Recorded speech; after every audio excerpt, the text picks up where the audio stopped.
Hola, bienvenidos una vez más a Relatos en la Ventana. Hoy vamos a leer a una escritora norteamericana contemporánea. Se trata de Jocelyn Nicole Johnson, que es nacida en los años 70 en el estado de Virginia.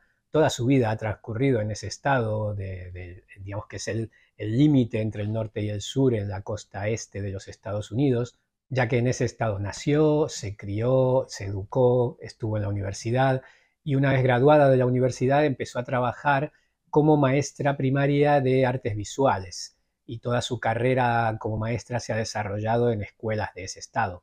Es por esto que no es de extrañar que todos los relatos de su libro My Monticello de 2021 transcurren en dicho estado, en el estado de Virginia. My Monticello se publicó en 2021 en los Estados Unidos, es hasta ahora su único libro y consta de una pequeña novela corta titulada My Monticello justamente y 5 relatos breves que acompañaban a la novela.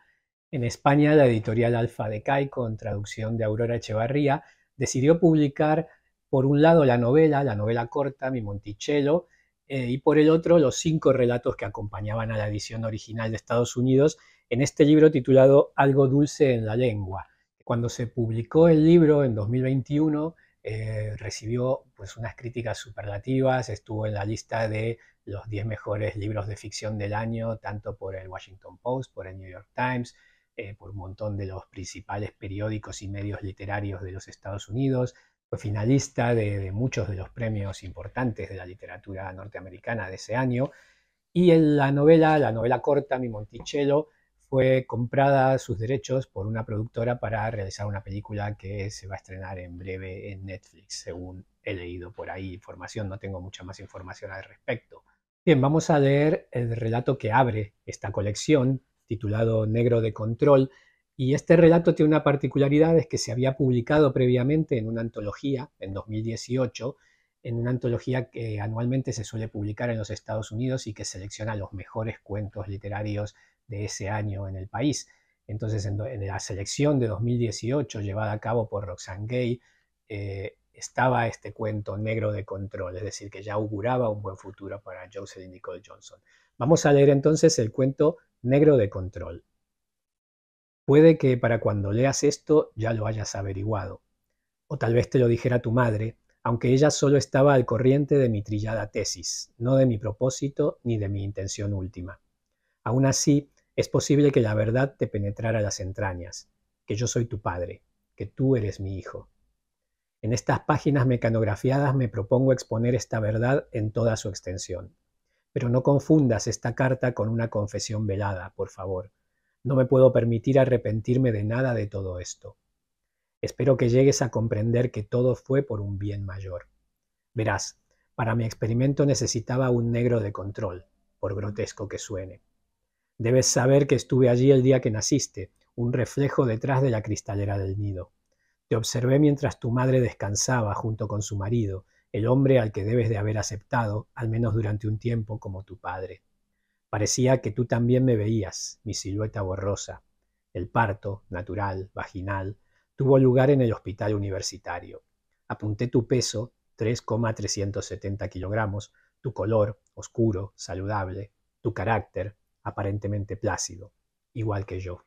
También ayudé a pagar la guardería cuando eras tan pequeño que todavía llevabas esos pañales blancos de lujo.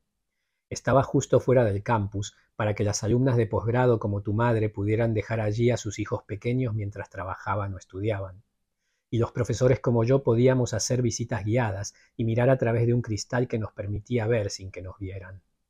Yo tomaba notas mentalmente de aquella habitación llena de niños, un arco iris de rostros, pero solo me fijaba en ti, tu piel caoba y tus ojos oscuros y penetrantes, tus dedos rechonchos que se doblaban al agarrar los bloques, intentando construir algo sólido y verdadero. Aprendí a soportar el sentimiento que me inspirabas, un orgullo creciente que me llenaba el pecho y que acto seguido se desbordaba en un intenso dolor. ¿Recuerdas la temporada de partidos de las ligas menores que jugabais en Washington Park, justo al lado de la parada del autobús? Siempre te distinguía, sobre todo de lejos. Te quedabas de pie en el plato, con los brazos en ángulo apuntados hacia la pelota blanca brillante, resuelto a golpearla más allá de los límites visibles. Quiero decir que durante todo ese tiempo he estado observándote o he hecho que otros lo hicieran por mí. Mi asistente hizo las prácticas con tu profesor de educación cívica de sexto. Uno de mis alumnos de posgrado te dio clases particulares en el instituto cuando le sugerí que diera algo a cambio. Me contaba anécdotas sobre los progresos que hacías sin sospechar jamás que eras mío. Estabas en segundo cuando contraté a un alumno, un chico ya mayor de edad, pero lo bastante enclenque para pasar por alguien de 17 años.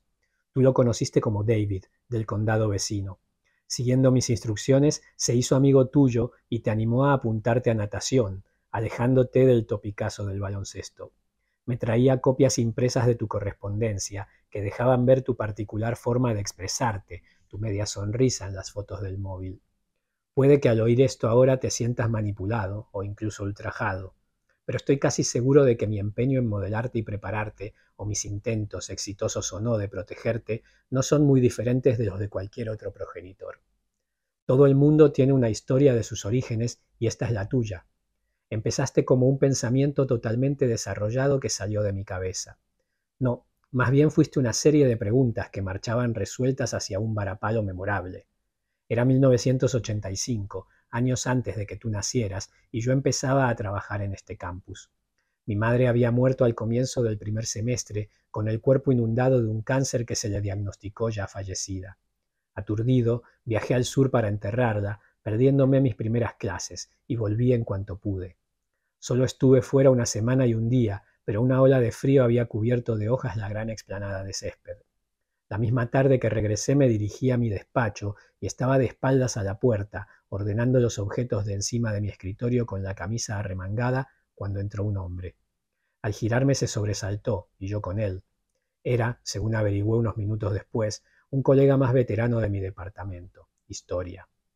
Estaba de vuelta después de un año sabático y había acudido a mi oficina para darme la bienvenida. Disculpe, dijo, estoy buscando a un tal profesor Adams. ¿Sabe dónde puedo encontrarlo, amigo?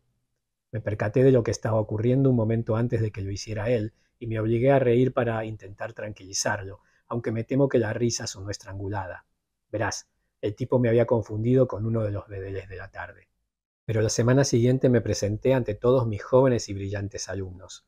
Por primera vez en mucho tiempo me sentí, si no asentado, al menos situado. Poco después, en un seminario matinal, recuerdo haberme sentido esperanzado mientras recogía una primera tanda de ejercicios hechos en clase sobre el tema que estábamos tocando, pensadores del siglo XIX. Entre el revuelo de hojas me encontré una caricatura, sin nombre en la esquina, que se había deslizado. Era difícil saber si a propósito o por accidente. En realidad no era nada, una viñeta dibujada a grandes rasgos a lápiz que se titulaba Ironía y en la que se veía, inclinado sobre un atril, a un profesor de historia que se parecía bastante a mí, con la misma americana y pajarita, aunque con un rostro como de hombre primitivo, y por encima del aula llena de alumnos un bocadillo en el que se leía Darwin explicado a los hombres por un simio. No es nada, me dije a mí mismo mientras volvía a mi piso aquella noche, aunque la verdad es que me sentía cansado. Recuerdo que pensé, ¿de qué sirven los logros que obtenga, la claridad con la que hable o el cuidado con el que me conduzca si continúan los juicios injustos? Y si incluso aquí no son capaces de verme y solo perciben el reflejo de algo oblicuo donde yo creía estar. Trabaja duro, Cornelius, me decía mi madre. Trabaja el doble de duro si quieres conseguir algo. Y ahí estaba yo, ya adulto, preguntándome qué era lo que podía conseguir y qué me sería negado para siempre.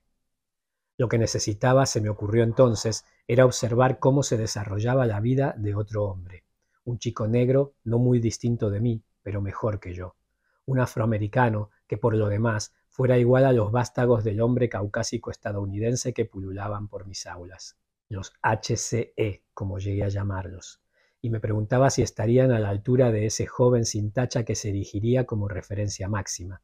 No, no era a ellos exactamente a quienes quería poner a prueba, sino a mi propio y querido país. Si se daban las circunstancias adecuadas, ¿podría Estados Unidos hacer extensiva su promesa de vida y libertad también a mí, a alguien como yo? Lo que necesitaba era un control, un negro de control. Y dada la materia que imparto, no se me pasó por alto la conmoción que esas dos palabras juntas provocaban, ese descriptor arcaico que rechinaba en un extremo como un grillete oxidado. Esas palabras me impactaron, y de ellas saliste tú. Así empezó mi verdadera investigación, un segundo empleo secreto que quedaba velado por los rigores del primero. Por las tardes y los fines de semana buscaba en los estantes de las bibliotecas, escarbaba en las revistas y los estudios publicados. Me centré en los HCE contemporáneos, buscando patrones, causas y efectos. El acceso de un HCE a una nutrición infantil adecuada frente a los expedientes disciplinarios que daban pie a suspensos en la escuela primaria. El tiempo que se esperaba que un HCE pasara con su padre, viendo un partido, imaginé, o aprendiendo a atrapar la pelota, frente a los informes policiales de pequeños actos vandálicos, de esas mismas pelotas rompiendo la ventana de un vecino. Yo estaba decidido a cuantificar el efecto de apoyar las acciones, reacciones y autonomía de esos jóvenes. En un momento dado se me ocurrió trabajar a la inversa. Reuní una muestra más cercana, 25 casos tomados de los archivos universitarios, seleccionados al azar de un grupo más amplio. Cada uno de esos HCE venía de una familia de renta media alta, tenía un coeficiente intelectual medio o ligeramente superior, y según la foto del carné de estudiante, una cara que se aproximaba a la simetría. En mi afán por entenderlos mejor, llamé a institutos de los barrios periféricos y entrevisté a profesores, orientadores e incluso a padres, siempre por teléfono. No fui muy sincero, lo reconozco. Mis HCE eran todos jóvenes prometedores y buenos, pero si rascabas la superficie también tenían defectos. Mi investigación sacó a la luz trastornos de déficit de atención, depresiones, gamberrismo o consumo de drogas y alcohol. En varios casos encontré pruebas de transgresiones más graves, asaltos con agresión, acusaciones de mala conducta sexual. Ninguno de esos jóvenes era perfecto, pero cada uno encerraba una promesa, y esa promesa, en general, bastaba para protegerlos e impulsarlos hacia el futuro. Pasé 5 años de mi vida maravillado ante lo adaptable que era el suyo. Ahora lo único que tenía que hacer era observar de cerca a un chico que disfrutara, en general, de las mismas circunstancias privilegiadas que mis HCE. Cuidados prenatales y visitas regulares al dentista, una madre y un padre o figura paterna, cultos, colegios bien dotados y domicilio en un buen vecindario seguro. Ese chico, por su parte, tendría que sacar buenas notas, hablar con una dicción clara y llevar la cintura de los pantalones a una altura normal. Tendría que mostrar un carácter moderado, tal vez 2 veces más moderado, para mayor seguridad que el que esos chicos brillantes en los que se esforzaría tanto por verse reflejado. Aspiraba yo también a señalar concienzudamente la ruta de ese chico negro, tan probadamente honesto y decente que ningún estadounidense podría hallar en él ningún defecto, a menos que lo hubiéramos proyectado nosotros como nación. Alrededor de esa época conocí a tu madre. ¿Qué puedo decir de ella? Era a su manera una fuerza de la naturaleza, y la única mujer de color en el programa de posgrado en los estudios medioambientales de aquel año. La vi una tarde lluviosa en un aula mal iluminada. La puerta estaba entreabierta y ella ensayaba frente al atril con su PowerPoint parpadeando furioso a su espalda, proyectando luces y sombras sobre su rostro, diapositiva tras diapositiva de costas arrasadas y aguas que subían de nivel. Me miró, pero no se movió de donde estaba. Eso sería apenas 1 año antes de que tú nacieras. La primera noche que pasamos juntos, tu madre me informó de que estaba casada y que tenía intención de seguir así, lo que supuso un alivio. Aquellos primeros años de lucha me habían convertido en un hombre solitario. Aún así continuamos viéndonos esporádicamente hasta entrada la primavera. Ella quería tener un hijo, yo lo sabía, y aunque su marido era probablemente la causa de que no pudiera tenerlos, para no herirlo en su orgullo, cargaba ella sola con la culpa. Aquel invierno, cuando me enteré de que estabas creciendo dentro de ella, una parte de mí, y encima varón, llegamos a un acuerdo. Yo contribuiría económicamente y guardaría silencio sobre mi paternidad. Ella te mantendría cerca de mí y se tomaría en serio lo que yo le pidiera acerca de tu crianza. Estaba al corriente de mis HCE, pero nunca supo que necesitaba a un chico que sirviera de contrapeso. En ese momento comprendí quién serías tú. Hoy en día hay muchos estudios sobre el precio que tiene la raza en este gran país. La labor que están realizando otros departamentos como los de sociología o antropología cultural es de lo más convincente. Los investigadores envían currículos o solicitudes de préstamos hipotecarios idénticos y la mitad de ellos están encabezados por nombres de sonoridad étnica. Instruyen a individuos blancos y negros para que observen cómo otros individuos blancos y negros reciben una inyección en apariencia dolorosa. La aguja se hunde en el músculo y los investigadores marcan cuánto sudor brota de los poros de los observadores. Miden quiénes obtienen el empleo, el préstamo, quiénes reciben la mayor cantidad de empatía salada y húmeda. Estudio tras estudio señalan las siluetas recortadas de hombres de color a las que disparan los agentes de policía, por muy inocuos que sean los objetos que sostienen contra el pecho. Todos estos estudios, lo admito, son buenos, un gran trabajo, pero me pregunto si no habrá algo defectuoso en ellos para que se desestimen con tanta facilidad los hallazgos a los que llegan sus autores. Mi investigación, en cambio, ha sido más personal y en ocasiones me ha llevado a reexaminar mi historia, lo diferente que ha sido mi vida de la de mis HCE y de la tuya. Tú creciste en una arbolada calle sin salida, mientras que yo nací en la parte trasera de una casa de 2 habitaciones, en las colinas de arena de Carolina del Sur. Yo fui un niño de piel oscura y amante de los libros. Los dos somos hijos únicos. Mi madre no tenía mucho dinero, pero nadie tenía demasiado. Desde luego ninguna de las personas de color que nosotros conocíamos, el único punto de referencia en aquellos tiempos.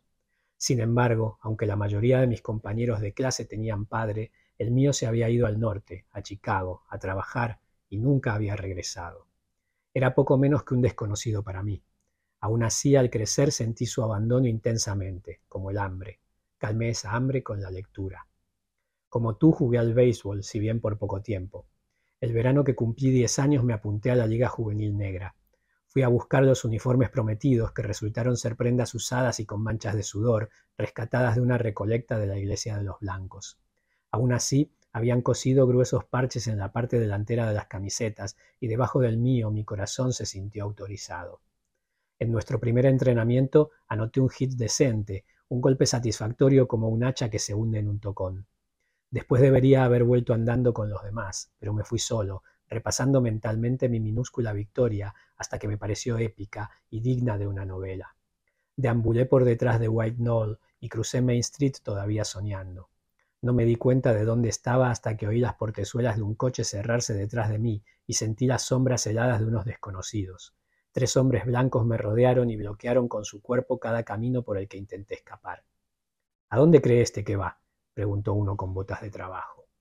Mientras me golpeaban y me tiraban al suelo, no pude evitar pensar en un chico que todos conocíamos, Tully Jones, cuyo cuerpo habían encontrado el pasado verano flotando en el río con la cabeza reventada. Cuando estos hombres terminen conmigo, me arrastrarán también hasta el agua, recuerdo que pensé. Por favor, no me hundáis en esa agua turbia, ni siquiera sé nadar. ¿Por qué no había aprendido a nadar? ¿Y cómo iba a encontrar mi madre mi cuerpo? ¿Y si se pensaba que yo también me había ido, como mi padre? De cerca esos tipos apestaban a licor de melocotón, como el que tomaban los padres de mis compañeros de clase los viernes por la noche bajo los sicomoros.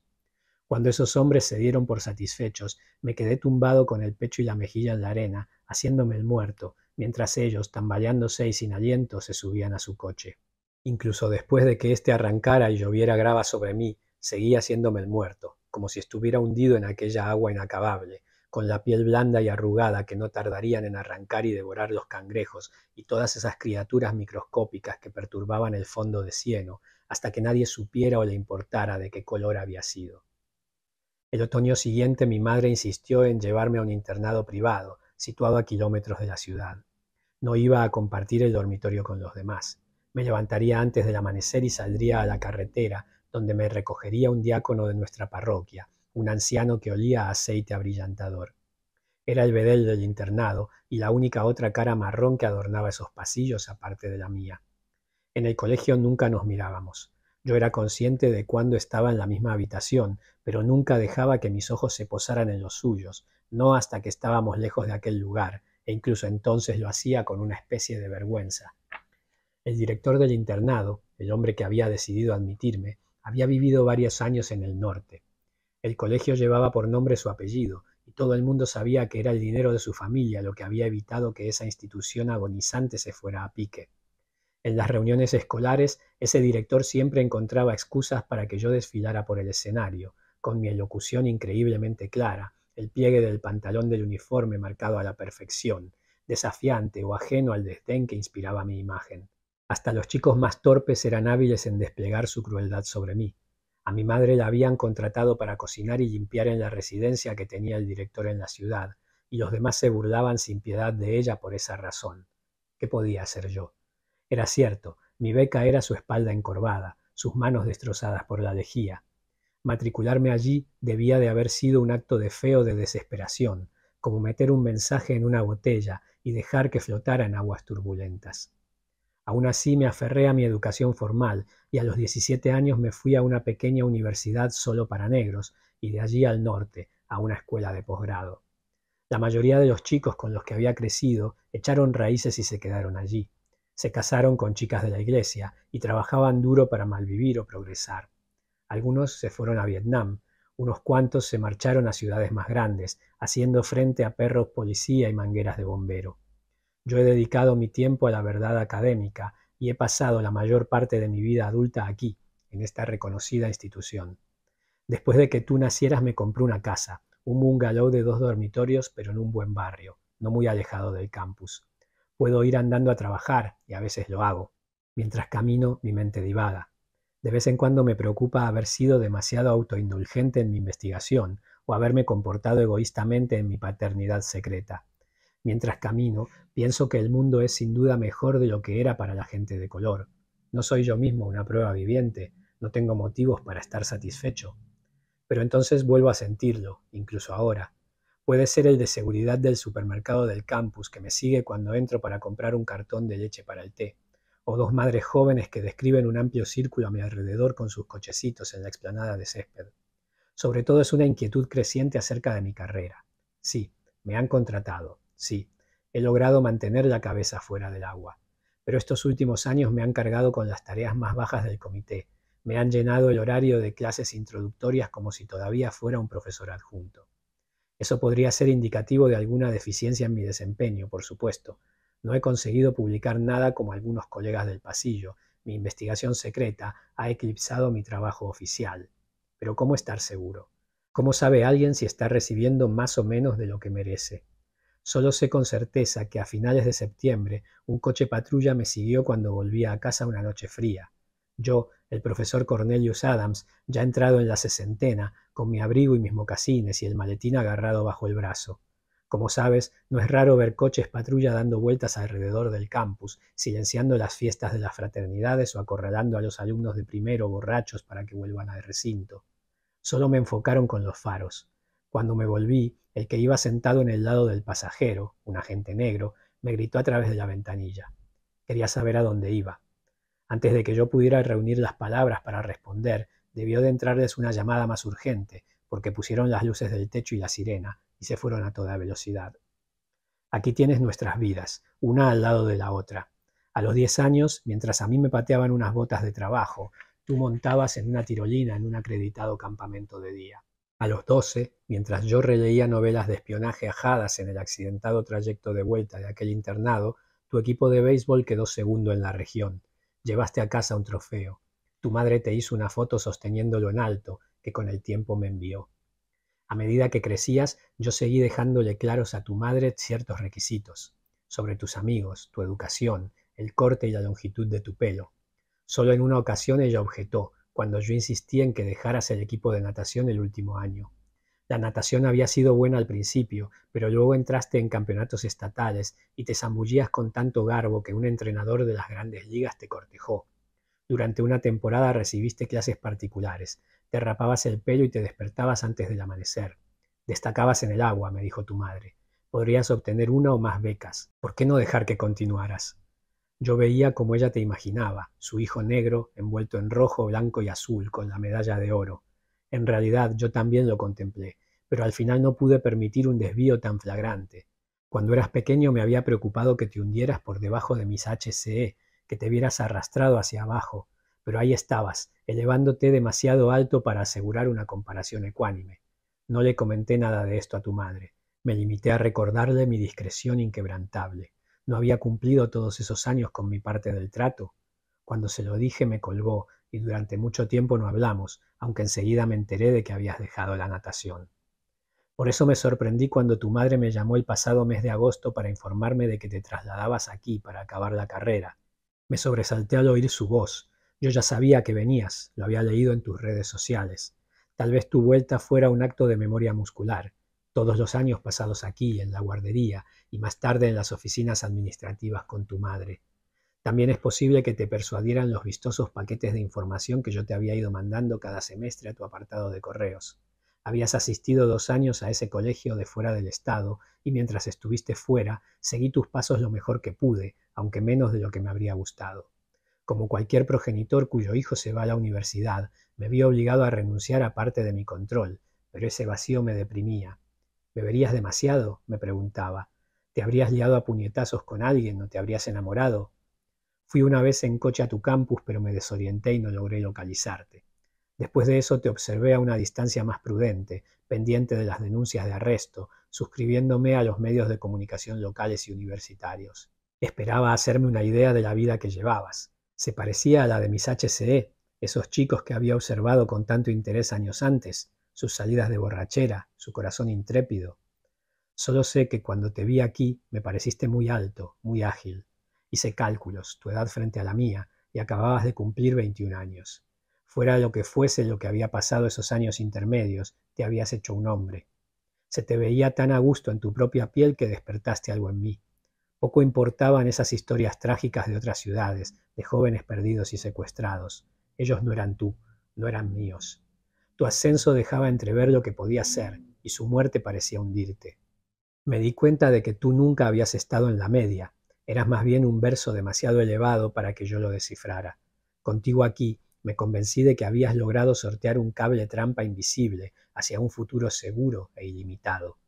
Y aunque yo no formara parte de ese futuro, podía disfrutar de la promesa que encerraba. Estaba casi preparado para renunciar a mis preguntas o afirmar que se habían respondido de forma favorable. Esas preguntas mías, que siempre habían girado en torno a la esperanza. Pero entonces, los dos sabemos lo que pasó entonces. En cuanto me enteré de lo que te habían hecho, me quedé despierto toda la noche escribiendo y cancelé las clases del día siguiente. Décadas de investigación se convirtieron en una sola carta angustiada que exponía en detalle la diferencia que ahora podía apreciar en tu rostro. Escribí sobre el peso de la raza, cómo desfigura la vida de los blancos y los negros. No mencioné abiertamente mi experimento. En lugar de ello, utilicé lo que te había ocurrido a ti como punto de partida de mis hallazgos. Jamás habría sospechado que mi artículo se difundiría de ese modo, que en menos de una semana me invitarían a aparecer en varias cadenas de televisión y en un puñado de programas de radio nacionales. Plató tras plató expuse con minuciosidad mi tesis, fundada en datos y en hechos que había visto con mis propios ojos. Pensé que se convencerían. En lugar de ello me interrumpían con otras anécdotas que mostraban conclusiones opuestas. Pensé que me creerían. Lejos de hacerlo, esgrimían unas pocas líneas indisciplinadas de mi artículo para demostrar que yo estaba reaccionando con ira o de un modo irracional. Mi bandeja de entrada se llenó de amenazas de muerte, junto con melódicas cartas de amor de madres y hermanas, de padres e hijos. Aún así, anoche se pusieron en contacto conmigo y me hicieron una oferta para publicar, pero no una editorial universitaria prestigiosa como yo siempre había soñado, sino más bien un gran sello, conocido sobre todo por sus historias de crímenes reales, que me ofrecía un contrato por 2 libros. Tal vez allí pueda escribir por fin, si a ti te parece bien, sobre lo que me han hecho, sobre lo que yo he hecho. En cuanto a lo que te pasó, vi las fotos como todo el mundo y leí lo que se publicó sobre ello. Estudié el maldito vídeo, fotograma por fotograma. Ahí está tu cara, en la que siempre he reconocido fragmentos de la mía. Ahí está tu sangre, demasiado brillante, derramándose. Mientras estás ahí tendido, inmovilizado en el pavimento, los policías gritan órdenes entrecortadas y parecen deseosos de que las sigas. La cámara gira y los veo, a ellos también, pasando a tu lado como si tal cosa, con zapatillas de deporte impecables y gorras de béisbol torcidas. Parecen aliviados de que seas tú el que está en el suelo, o hacen signos inventados propios de bandas hacia la cámara que solo ellos parecen apreciar. La policía hizo una declaración antes de que saliera el vídeo, a pesar de que hoy en día siempre hay un vídeo. Tenías un aspecto peligroso, dijeron, y pienso en ti como un recién nacido en pañales. Temieron por su seguridad, dijeron, y tal vez sea cierto. Más tarde, en una rueda de prensa, admitieron que llevabas el carnet de identidad, pero había algo en él que no cuadraba. Era de un estado vecino y desconocido. No parecía ser quien decías ser. Más allá de todo esto, comprendí una verdad que aún no he encontrado en ninguna publicación. Yo sabía que te habían escogido a ti de entre todos esos estudiantes borrachos que estaban de fiesta en la calle de los bares. Lo sabía porque había trabajado hasta tarde aquella noche, la primera noche cálida de primavera. Decidí volver a pie a casa pasando por ese carnaval de juventud y solo por casualidad te vi frente a ese bar de la esquina. Estabas rodeado de otros estudiantes, medio balanceándote al ritmo de la música que salía de un patio abierto. Ladeaste la cabeza hacia mí. ¿Tú también me viste? ¿Me reconociste? No sé explicarlo bien, pero debo decirte que fui yo quien llamó a la comisaría y dijo que había visto a un joven sospechoso en la esquina de la universidad con la 14. Llamé, pero no especifiqué la estatura que tenías ni de qué color eras. Después me apresuré a volver a casa intentando tranquilizarme. No saldrá nada de esto, traté de decirme, y por fin podré dejar ir este asunto, o él me dejará a mí. Hijo, por favor, créeme, aunque no creas nada más de lo que te he escrito. Quería ponerles a prueba a ellos, al mundo, no a ti. Pero llegados a este punto, debemos dar de nuevo un paso atrás y recordarnos que todo esto ha sido por algo más grande, para que algún día los hijos de nuestros hijos puedan salvarse. Lo creas o no, el mar está subiendo, me decía tu madre. Pronto estaremos chorreando juntos y juntos lucharemos por respirar. Volví a verte el otro día durante las protestas encabezadas por los estudiantes en la explanada de césped. Al principio no te reconocí, con ese vendaje blanco en la cabeza y la nueva postura encorvada que has adoptado. Pero luego te llevaron al frente y la pequeña multitud gritó tu nombre. He leído que ha habido otras manifestaciones en otros campus de la costa este. Un arco iris de rostros coreando y lamentándose, como si ahora hubiera muchísimos observadores.